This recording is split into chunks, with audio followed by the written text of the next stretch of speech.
అనుగుణంగా ఈ రోజు ముఖ్యమంత్రి హోదాగా రెండోసార్లు రావడం అంటే చాలా గొప్ప విషయం. గతంలో కంటోన్మెంట్ ని దత్తత తీసుకుంటున్న కేసీఆరే కన్ను మెరుగైపోయిండు, ఏనాడు పట్టించుకోలేదు. ఈ రోజు వచ్చి ఆ పార్టీ వాళ్ళు ఎంత అవినీతి చేసిరో మీకు తెలుసు. వాళ్ళు ఒక ఆమె జైల్లో ఉంది.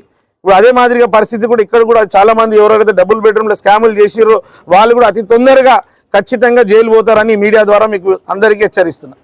ఇప్పుడు బీజేపీలు అంటారు వాళ్ళని మోసం చేసినారు. అరే నాయనా, మీరు మీని నేను మోసం చేసినాను, మీరు నన్ను మోసం చేసిరా, మీరు ఆలోచించుకోరు.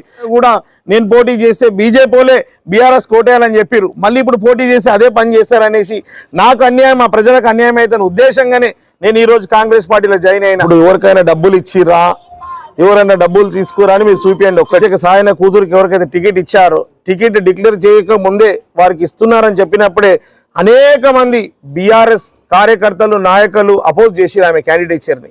3 నెలలే వారికి అవకాశం ఇస్తే అనేక ఇబ్బందులు పెట్టారు. 3 నెలలు మాకు అందుబాటులో లేకుండే, మాకు డోర్లు కూడా ఓపెన్ చేయలేదు. ఎప్పుడు డోర్లు బంద్ ఉండే, మేము ఫోన్ కాల్ చేసినా కూడా మాకు ఫోన్ రిసీవ్ చేయలే, మాకు అందుబాటులో లేవు. ఇప్పుడే ఇట్లా చేసిరు. మళ్ళీ ఇప్పుడు 5 సంవత్సరాలు ఉంటే మాకు నానా బాధలు అవుతుంది. ఈ క్యాండిడేషన్ వద్దని వారే అపోజ్ చేశారు. ఒకరైతే ఉరేసుకొని పోయిండు, ఆమెకి ఇస్తే నేను ఉరేసుకుంటానని కూడా వీడియోలు రిలీజ్ చేసి మీ ప్రెస్ వాళ్ళకి ఇంకా వేరే ఏముంది? ఇప్పుడు వాళ్ళకి ఏమైనా ఎలక్షన్లో ఏం అజెండా ఉంది? అజెండా ఏమైనా ఉందా? డెవలప్మెంట్ అంటే ప్రభుత్వం ఉన్న పార్టీలో గెలిస్తేనే డెవలప్మెంట్ అవుతుంది. చెప్పుకోవడానికి మస్తు చెప్పుకుంటారు. మొన్ననే ఫ్లాట్ కొనుక్కురు, ఫ్లాట్ తెలియదా? మొన్న ఇడే మారడపల్లినే ఫ్లాట్ కొన్నారు.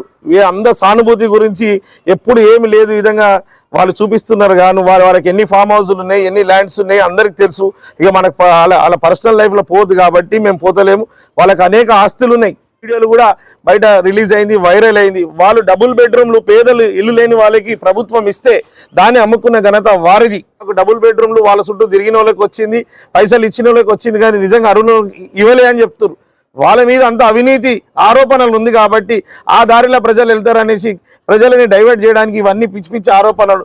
మళ్ళీ కొంతమంది సోషల్ మీడియాలో పార్టీలు మారిను, అది మారినని నా మీద నిందలేసుకొని ఆరోపణలు చేసుకుంటారు. అరే పార్టీలు మీ నాయన మారలేదా? పార్టీలు పక్కకున్న వాళ్ళు మారలేదా? పార్టీలు మీ పార్టీలు ఉన్న వాళ్ళు ఎవరు ఎంతమంది మారలే? కంటోన్మెంట్లో ఉన్న లీడర్స్ అంతా పార్టీలు మారారు. అందరు ఎన్ని పార్టీలు ఉన్నారు చూసుకోరు, గెలిచినాకనే మారిపోతారు. పార్టీలు మారినంత మాత్రం తప్పేమూ లేదని కేసీఆరే చెప్పిండు. కేసీఆర్ గారు ఎన్ని పార్టీలు మారిరు? అందరు పార్టీలు మారినవారే. నేను ఒక్కనే మారినని కాదు, నేను పార్టీ మారినా కూడా నా స్వలాభం కాదు. కంటోన్మెంట్ నియోజకవర్గం అన్ని విధంగా డెవలప్మెంట్ కావాలని ఇప్పుడు అధికారంలో ఉన్న పార్టీ నుంచి గెలిస్తే పనులు అయితే అనే ఉద్దేశంతో పార్టీలు మారలేను. కానీ నేను ఒకవేళ నిజంగా స్వార్థపరమైన రాజకీయం చేస్తే ఈ శ్రీ గణేష్ ఫౌండేషన్ స్థాపించి ఇన్ని సేవలు చేయాల్సిన అవసరం లేదు. ఇన్ని సంవత్సరాలు ప్రజా జీవితంలో ఉండాల్సిన అవసరం. 7:30కు మన గౌరవ ముఖ్యమంత్రి గారు మన మీద ప్రేమతో రెండోసారి మన వికెట్ అంబేద్కర్ స్టాచ్యూ దగ్గర సాయంత్రం 7:30కి స్ట్రీట్ కార్నర్కి ఇచ్చేస్తున్నారు. కావున ప్రజలందరూ అత్యధిక శాతంగా పాల్గొనాలి. కాంగ్రెస్ పార్టీ నాయకులు, కార్యకర్తలు, ఎన్ఎస్యుఐ, యూత్ కాంగ్రెస్, మహిళా కాంగ్రెస్ నాయకులు అందరూ ఈ యొక్క కార్యక్రమాన్ని విజయవంతం చేయాలని మీ అందరినీ మనసారా కోరుకుంటున్నాను.